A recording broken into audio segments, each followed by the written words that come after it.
자녀인 줄 믿습니다. 우리가 뵙겠습니다. 인사할까요? 당신은 보배롭습니다. 네. 지난달에 어떤 분이 저한테 고맙다고 커피 쿠폰과 함께 같이 먹을 수 있는 케이크 그런 쿠폰이 있는 것을 보내주셨더라고요. 근데 이게 쿠폰이니까 그 매장에 가서 그것을 사용할 수 있는 거지요.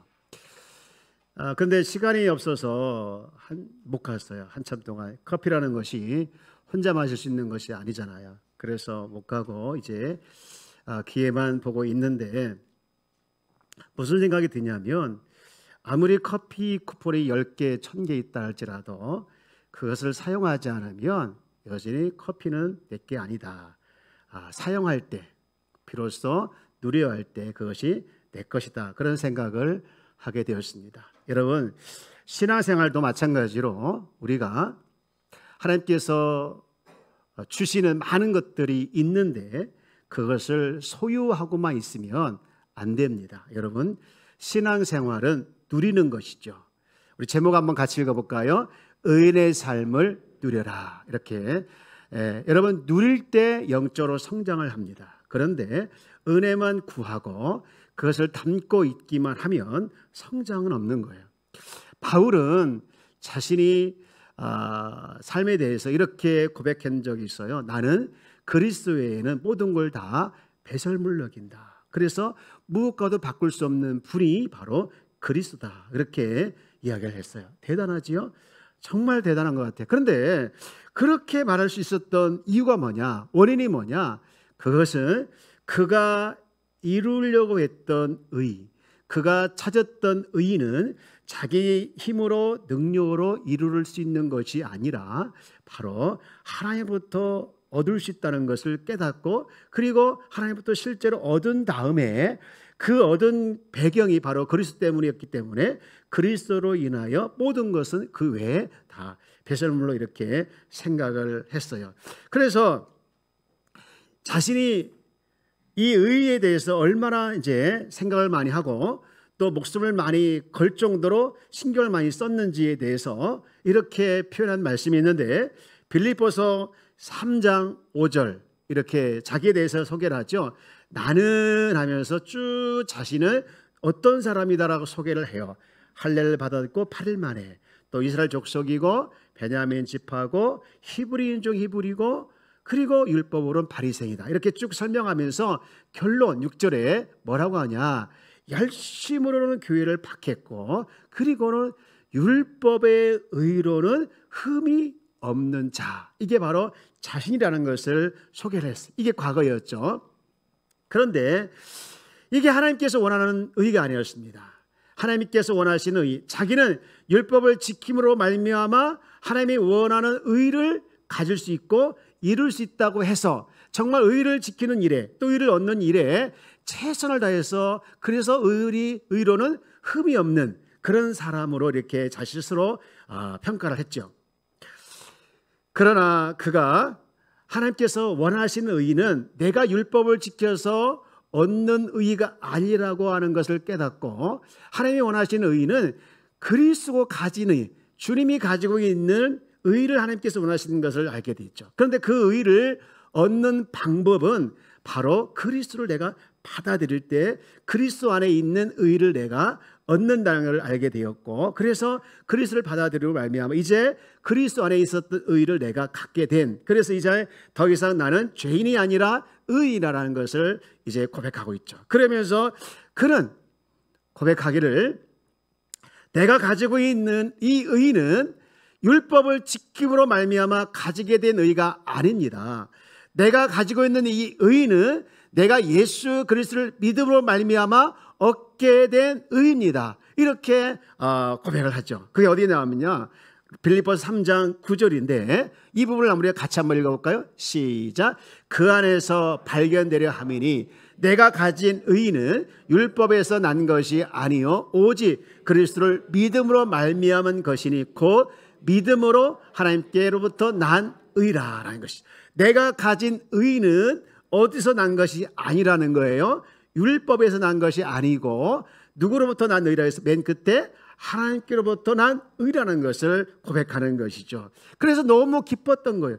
이제는 내가 율법을 지키는 말미암아 얻는 의가 아니라 그리스도를 말미암아 얻은 그 의가 하나님을 만족하게 하고 하나님께서 원하시는 의를 가지고 있으니 얼마나 좋겠어요. 그래서 율법을 지키려고 그렇게 바둥바둥 애쓰지 않아도 되는 그런 모습으로 자유함을 얻기 때문에, 율법에서 자유함을 얻기에 그는 마치 한 농부가 이제 밭에서 보화를 발견했을 때 얻었던 그 기쁨을 자신이 가지고 있다는 것을 고백하죠. 여러분, 그런데 중요한 것은 우리가 똑같이 바울이 가지고 있던 그 의, 그래서 우리는 의인이 됐는데, 여러분, 우리가 의인이 됐다는 것, 이거 하나만으로 우리가 만족하고 거기서 끝내면 되는 것이 아니라 의인에게는 하나님께서 많은 특권을 주셨죠. 우리가 생각할 수 없는 많은 특권을 주셨는데 그 특권과 특혜를 우리가 가지고만 있지 말고 누리기를 주님은 원하십니다. 여러분, 복음은, 전 한번 따라서, 복음은 누려야 한다. 여러분, 복음은 누려야 되지 누리지 않으면 복음이 아니에요. 혹시 여러분 중에 신데렐라 동화 아시나요? 네, 여러분 표정이 지금 질문 같은 질문을 하십니다. 이런 표정을 하십니까 하는 표정인데, 신데렐라는 우리가 잘 알고 있는 것처럼 못된 계모를 만나서, 그리고 못된 의붓 언니들을 만나가지고 고생을 하지요. 그러다가 유리구두를 신고 왕자가 이제 있는 그 파티장에 갔다가 무슨 일이 벌어집니까? 왕자의 눈에 쏙 들어서 우여곡절 끝에 둘이 뭐를 하게 되지요? 뭘 하게 되죠? 딴따단 결혼을 했어요. 그리고 그 동화는 끝입니다. 더 이상 어떤 스토리가 있는지 몰라요. 정말 결혼을 해서 진짜로 행복하게 잘 살았는지, 아니면 살아보니 이 남자가 내가 생각했던 남자가 아니다 하고서 후회했는지, 행복했는지 불행했는지 이야기는 그 뒤에 안 나와요. 잉크가 말랐는지 아니면 종이가 없었는지 모르겠지만 그 이야기는 누구도 알 수 없죠.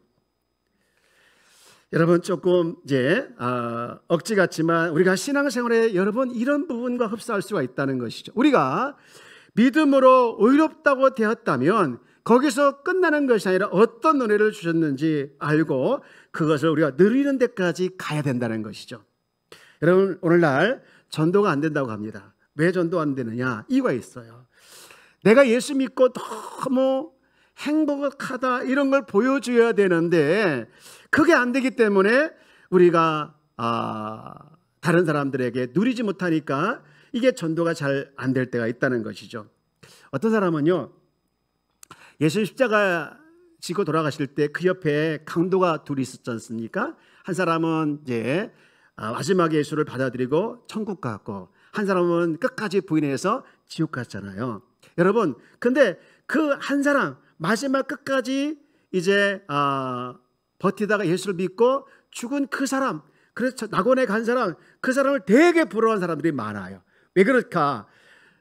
왜 그러냐? 아니, 부러운 걸 넘어서 로망에 빠진 사람도 있어요. 그 이유가 뭡니까?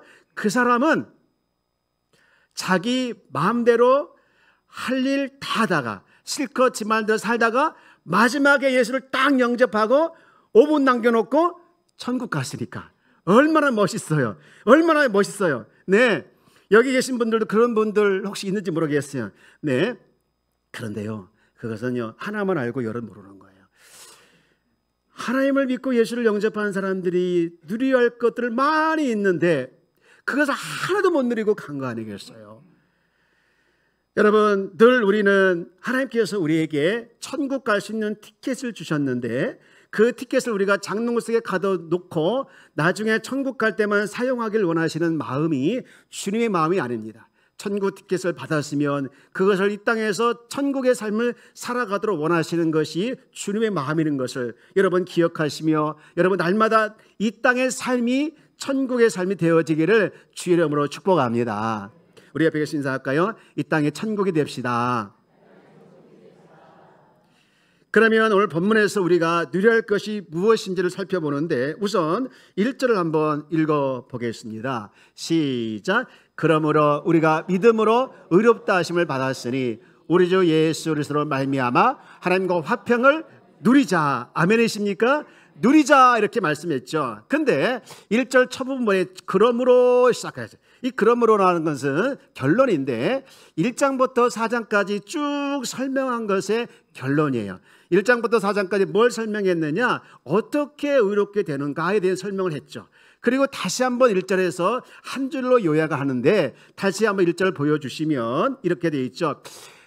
그러므로 우리가 의롭다 하심을 받는 것은 그 앞에 무엇으로 된다고 했죠? 믿음으로 된다는 거예요. 예, 지금까지 믿음으로 의롭다 되는 것을 다시 한번 설명하면서 이렇게 얘기했는데, 이 믿음으로 의롭다 하심을 받았다, 이것을 신학적 용어로 이신칭이라고 합니다. 자, 한번 따라서 해볼까? 이신칭이. 예.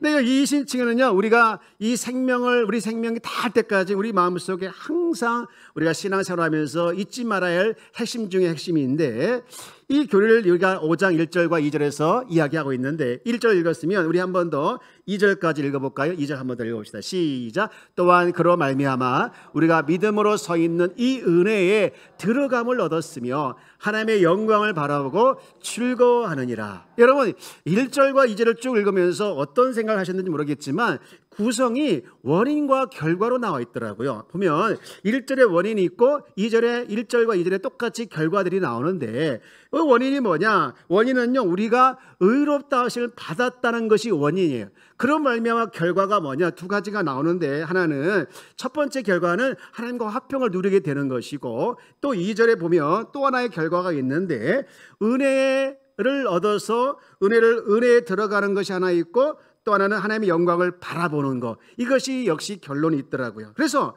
이 1절에서 2절에서 1절과 2절에서 지금 바울이 굉장히 강조하고 싶은 것이 뭐냐, 우리가 믿음으로 의롭게 됐다고 하면, 누구든지 믿음으로 의롭게 되는데, 그렇게 됐다고 하면 그 된 것으로 끝나지 말고 그것을 가지고 그것의 혜택과 그 다음에 누릴 것이 많이 있으니 누리라는 거예요. 누리라는 것을 지금 1절과 2절의 결과 두 개를 이야기하면서 말씀을 하고 있어요. 여러분, 우리는 누리는 인생이 되기를 주의 이름으로 축복합니다. 누리고 즐거워하는 인생이 되어지기를 주의 이름으로 축복합니다. 하나님은 우리가 어떤 상황에 있든지 또 어떤 형편에 있든지 거기에 무너지지 않고 즐거워하는 인생이 되기를 원하셔요. 그렇게 우리에게 복음을 주셨어요. 하나님은 오늘 내일이 아니라 오늘 우리가 행복하게 살아가기를 원하고 있어요. 우리 신명기 10장 13절 말씀을 볼까요? 내가 내 행복을 위하여, 그 앞에 뭐라고 되어 있죠? 언제? 오늘이라는 거예요.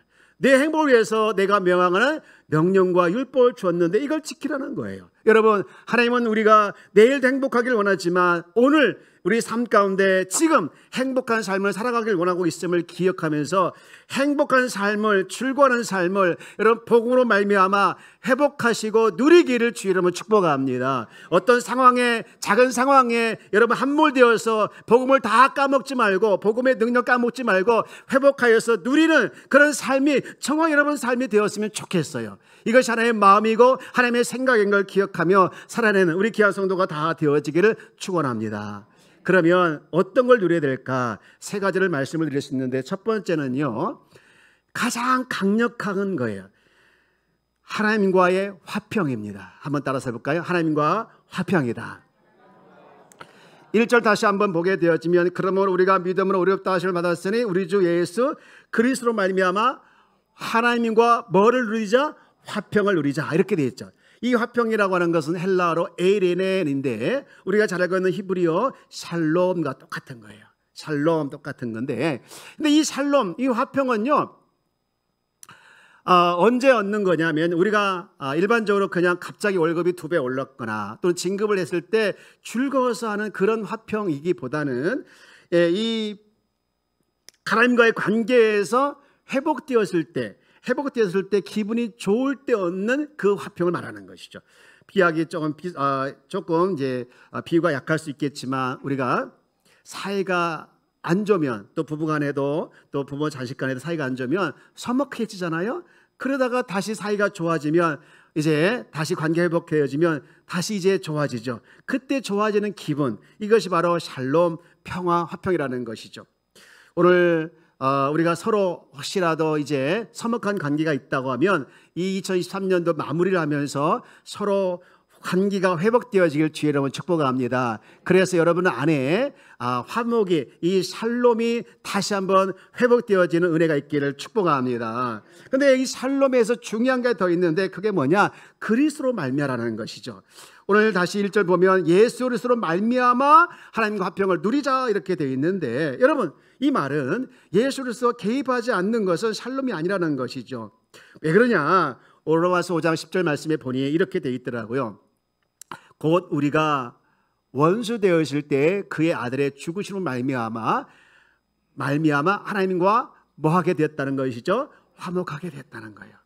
우리가 원수 되었을 때 그 원수를 관계를 회복해 주신 분이 바로 그리스도의 죽음이라고 하는 것인데, 어쩌다가 예수님께서 우리에게 죽음을 이제 우리를 위해서 죽어 주셨는가? 그 이유가 뭐냐? 이사야 59장 2절 보면 하나님 너희 죄악이 너희와 너희 하나님 사이를 갈라놓았다는 것이죠. 여러분, 하나님과 우리가 원수 될 수밖에 없었던 것은 단 하나 이유인데 그것은 죄입니다. 태초 하나님께서 우리와 허물 없이 이물 없이 잘 지내도록 하셨는데 하나님과의 관계가 멀어졌던 가장 강력한 이유가 바로 죄를 져서 그래요. 근데 이 간격은 어떤 걸로 채울 수 없는, 어떤 사다리로 채울 수 없는 간격이 되고 말았지요. 그래서 이 간격 사이에 뭐가 찾아옵니까? 불안이 찾아오고 두려움이 찾아오고, 그래서 우리가 늘 행복하지 않은 거예요. 이 치명적인 상태를 회복할 수 있는 유일한 대안이 바로 뭐냐? 하나님과 화해하는 것인데 그 대안으로 예수님께서 십자가를 치도록 하신 것이죠. 그 십자가를 믿는 믿음이 하나님과의 관계 회복되어지고, 그래서 뻥 뚫린 구멍을 메워주게 한 겁니다. 여러분, 중재자 되시는 그리스도를 말미암아 여러분 우리가 진짜 이 샬롬, 진짜 화평이 우리 가운데 임하기를 주의 이름으로 축복합니다. 여러분 혹시 이런 단어 들어보신지 모르겠어요. 있어빌리티라는 말을 들어보셨는지 모르겠는데요. 이 말은 있어 보인다라는 말하고 능력이라는 단어 어빌리티가 합쳐진 신조어입니다. 그러니까 쉽게 얘기해서 자신이 가진 건 별로 없는데 있는 척 하는 것이 있어빌리티라는 거예요. 그런데 이게 전염병처럼 이제 퍼져 있다고 합니다. 어느 조그만 예를 들면 원룸에 사는 한 여자가 자기가 실제로는 조그만 원룸에 살고 있는데 이것을 감추기 위해서 부잣집, 청담동 부잣집 사는 것처럼 이제 늘 이렇게 보여준 거예요. 그것을 SNS를 통해서. 그래서 이 부잣집 사진을 여기저기 찍어가지고 올려주고 이게 우리 집이라고 이렇게 보여주고, 그리고 또 여행을 가지 않았는데 여기저기 여행을 간 것처럼 이제 사진을 찍어서 올려줬어요. 뭐 한 번은 프랑스, 한 번은 뭐 저기 미국, 또 한 번은 뭐 이렇게 세계 여행을 가는 것처럼, 그리고 좋은 곳에만 간 것처럼 사진을 찍어서 올렸고, 그리고 그것이 자기가 갈 수 있어서 다 돈이 많이 들었다는 거예요. 그런데요, 결정적인 실수를 하나 한 게 있어요. 여러분 어디를 갔으면 또 어느 곳에 자기가 살고 있으면 사진을 찍을 때 꼭 누구와 함께 찍어야 합니까? 나를 찍어야죠. 내가 간 곳이기 때문에 찍어야 되잖아요. 근데 어느 사진은 자기가 없는 거, 이게 다 뭡니까? 가짜라는 것이죠. 그런데 이 젊은 여자가, 이 청년이 왜 굳이 없는데 안 갔는데 왜 이렇게까지 하면서 자신을 과시했을까? 그 이유는 뭡니까? 자신 안에 있는 이 뻥 뚫린, 그리고 누구로 채울 수 없는 그 허망함을 이런 걸 통해서 보여주고 싶은 것을 그대로 이렇게 드러낸 사실인 것이죠. 제가 만약에 목회를 하면서 사람 숫자만 많이 하는 거, 많이 모이게 하는 그 일에만 내가 집중한다면 나도 역시 있어빌리티가 된 사람이에요. 여러분 안에 혹시 어떤 상황에 닥치고 어떤 어려움에 닥쳐서 그 상한 마음을 복구할 수 없고 있다고 하면, 여러분 바울이 말한 그 이신칭의를 통해서 정말 믿음을 의롭게 된 이 사실을 통해서 다시 한번 이 샬롬의 은혜를 누리고 그리고 샬롬의 은혜를 회복하고 누려내는 우리 귀한 성도가 다 되어지기를 주의 이름으로 축복합니다. 그러면 두 번째로 우리가 누려야 할 두 번째 또 하나 있는데 그것은 뭐냐? 하나님의 은혜의 보좌로 들어가는 것이죠. 우리 한번 같이 읽어볼까요? 시작. 하나님의 은혜의 보좌로 들어가는 것이다. 네. 2절 말씀을 보면 또한 그로 말미암아 우리가 믿음으로 서 있는 이 은혜로 이 은혜의 뭐함을 얻었으며 들어감을 얻었으며 이 들어감이 헬라어로 프로사고겐입니다. 이 말은 뜻은 어디에 도착하다 그런 뜻을 가지고 있는데 이 단어를 사용하면서 바울이 지금 뭘 설명하고 싶으냐? 믿음으로 의롭게 된 사람, 즉 이신칭의를 얻은 사람은 이 믿는 사람은 하나님 보좌 앞에 나갈 특권을 얻었다는 거예요. 이 프로사고겐이라는 단어가 또 다른 곳에 나오는데 하나만 예를 들면 히브리서 4장 16절 말씀입니다. 이렇게 됐는데 우리 한번 볼까요? 자, 한번 같이 읽어봅시다. 시작. 그러므로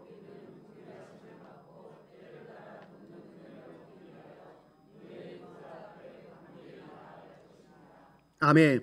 담대히 나아갈 것이다. 이 나아갈이 프로사고겐인데 여러분 지금 바울이 이렇게 이 단어를 굳이 사용하면서 강조하고 싶은 것이 뭐냐? 바로 우리 같은 죄인을 하나님과 원수가 됐던 우리를 그의 사랑으로 이제 구속해 주시고 하나님 앞에 나갈 수 있는 특권을 우리에게 주셨으니 너희들은 이 특권을 사용하라는 거예요. 특권을만 가지고 있지 말고 사용하며 누리라는 거예요. 이 특권의 예를 하나 들면 여러분 우리 교회에 목양실이 어디 있는 줄 아십니까? 목양실이 뭐죠? 하는 분도 있는데 제가 이제 업무 보는 공간이 목양실이에요. 여기 성가대 뒤에 있어요. 제가 우리 교회 사역자들하고 사이가 나쁘지를 않아요. 좋아요. 근데 사역자들이 항상 제 목양실에 들어올 때 반드시 노크를 하고 들어옵니다. 그리고 제가 들어오라 허락해야만 들어오는데 들어와서 이제 업무만 보고 또 일만 보고 얼른 나가셔요. 그런데 유일하게 이 목양실에 노크도 하지 않고 들어오는 사람이 있어요. 누군지 아십니까? 사모님 아니에요. 절대로 아닙니다. 우리 사모님 제 아내가 그렇게 예의가 없는 사람이 아니에요. 노크를 안고 들어 유일한 하나 있는데 제 딸이에요. 예람이에요. 얘는 노크를 하지 않고 들어오고요. 들어오자마자 냉장고 열어서 먹을 거 먹고 커피 타 먹고 소파에 팔다가 누워 어떤 때는요 저보다 먼저 소파에 들어가 있어요. 목양실에. 그러면서 혼자 쫑알쫑알 다 얘기하고 할 말 다 하고 해서 실컷 떠들어놓고 정신없이 만들어 놓고 나가면서 안녕 하고 나가는 거예요. 여러분 이 차이를 아시겠습니까? 노크를 하고 그리고 예의를 지키고 업무만 보고 나가는 사역자하고 아무 노크 없이 그냥 막 들어와서 지 할 일 다 하다가 나가는 딸하고 이 차이가 뭐가 있습니까? 자녀냐 아니냐의 차이죠. 여러분 우리가 하나님의 자녀인 줄 믿습니까? 하나님의 자녀인 걸 확신합니까? 우리가 하나님 자녀이다면 우리는 하나님 앞에 담대히 언제든지 나가서 하나님 앞에 구하고 하나님의 은혜를 사모하고 하나님의 역사를 기다리며 우리가 살아가는 우리 하나님 자녀인 줄 믿습니다. 여러분 하나님의 자녀예요. 그런데 가장 중요한 것은 우리가 하나님 앞에 나갈 때는 나가는 통로가 반드시 필요한데 누구를 통해서 나가야 되냐? 예수님을 통해서 나가는 거예요. 우리가 기도할 때도 맨 마지막에 누구 이름으로 기도합니까? 예수 이름으로 기도하는 것이죠. 여러분 우리 주님은요 우리가 주님 안에서 행복하길 원하셔요. 주님 밖에서 행복을 추구하는 것은 다 탈선이죠. 사탄은요 자꾸 주님 밖에서 행복을 추구하라고 말합니다. 그러나 주님의 소원은 우리가 주님 안에서 행복하기를 원하시고 주님 안에서 기뻐하기를 원하시고 있습니다. 여러분 주 안에서 여러분 언제든지 담대히 나가서 주님으로부터 얻는 그 기쁨을 충만하게 받으시고 실제가 여러분 삶이 기쁨이 충만하기를 주의 이름으로 축복합니다. 마지막으로 이 이신칭의의 결과를 누리게 된 또 하나의 특권이 있는데 그것은 2절 후반부에 나와 있는 하나님의 영광을 바라보고 출구하는 것이죠. 자, 한번 같이 읽어볼까요? 시작. 하나님의 영광을 바라고 출구하게 된다. 2절 끝에 가게 되어지면 이 은혜의 들어감을 얻었으면 하나님의 영광을 바라고 출구하느니라. 제가 요즘 기도할 때마다 빠지지 않고 구하는 저의 제목, 저 자신을 위한 기도 제목 중에 하나가 하나님 저희가 목회를 잘할 수 있도록, 저에게 보내주신 양들을 잘 양육할 수 있도록, 잘 케어할 수 있도록 하나님이여 능력을 주시옵소서, 목회 잘할 수 있도록 주시옵소서, 그렇게 절박하게 늘 기도하고 있고, 또 말씀의 은사도 주십시오라고 기도하고 있어요. 그런데 더 간절하게 기도하는 것 중에 하나가 뭐냐면요, 하나님의 임재를 구하는 거예요. 하나님의 얼굴을 구하는 거예요. 하나님을 구하는 기도가 너무나도 절박하게 기도를 하고 있는데, 여러 이유가 있겠죠. 여러분, 하나님의 영광을 구하고 하나님의 그 임재를 구할 때에 하나님께서 주시는 특별한 은혜가 있더라고요. 내가 현실의 어려움에 빠져 있을 때 그 어려움을 위해서 기도하기보다 하나님의 은혜를 구하고 하나님의 임재와 영광을 먼저 구할 때에 내 현실의 어려움도 이겨나가는 그런 힘도 주시더라는 거예요. 여러분, 하나님의 영광을 구하고 하나님의 임재를 구하는 저와 여러분들에게 주의 이름으로 축복을 합니다. 믿음으로 의롭게 된 자에게 주시는 또 하나의 특권이 바로 이거예요. 하나님의 영광을 바라고 출구하는 것. 사랑하는 여러분, 하나님의 영광을 바라고 출구하는 저와 여러분들 되어지기를 주의 이름으로 축복합니다. 하나님의 영광을 구하고 하나님의 임재를 구할 때 하나님의 임재가 내 가운데 임하고 하나님의 영광이 내 가운데 임할 때 내가 다가오는 현실의 어려움도 극복할 뿐만 아니라 내 본질적 기쁨도 회복되어져서 주님과 함께 살아가는 것이 정말 즐거운 줄 믿습니다. 이제 말씀을 정리합니다. 우리는 예수님을 믿습니다. 내가 믿는 예수가 내 안에 계시는 줄 믿습니다. 여러분, 그런데 중요한 것은 내가 예수 그리스도를 통해서 나는 죄인에서 의인이 됐죠. 여러분, 우리는 더 이상 우리는 죄인이다라고 고백하면 안 돼. 나는 죄인입니다. 맞잖아요. 저를 한번 따라서 나는 의인입니다. 이 찬양 중에 주여 우리는 연약합니다 하면서 쭉 가면서 후반부 쪽에 보면 긍휼을 구하는 이 죄인입니다, 이런 가사가 나와요. 여기 틀렸어요. 우리는 긍휼을 구하는 죄인이 아니라 의인인 줄 믿습니다. 여러분, 죄인 하지 마십시오. 우리는 죄에서, 예수님께서 죄에서 있는 우리들을 죄값을 치러서 우리를 죄의 자리에서 의로 바꿔줬는데 맨날 나는 죄인입니다 하면 그 죄값을 치르신 예수님께서 얼마나 답답하시겠어요. 얼마나 화딱지가 나겠어요.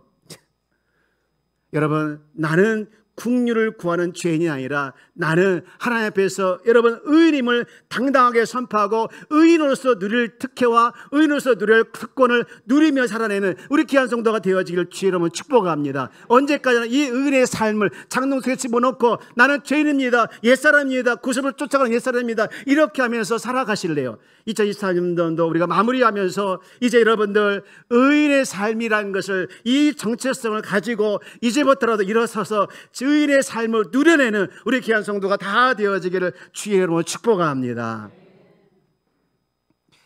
오늘 말씀을 생각하면서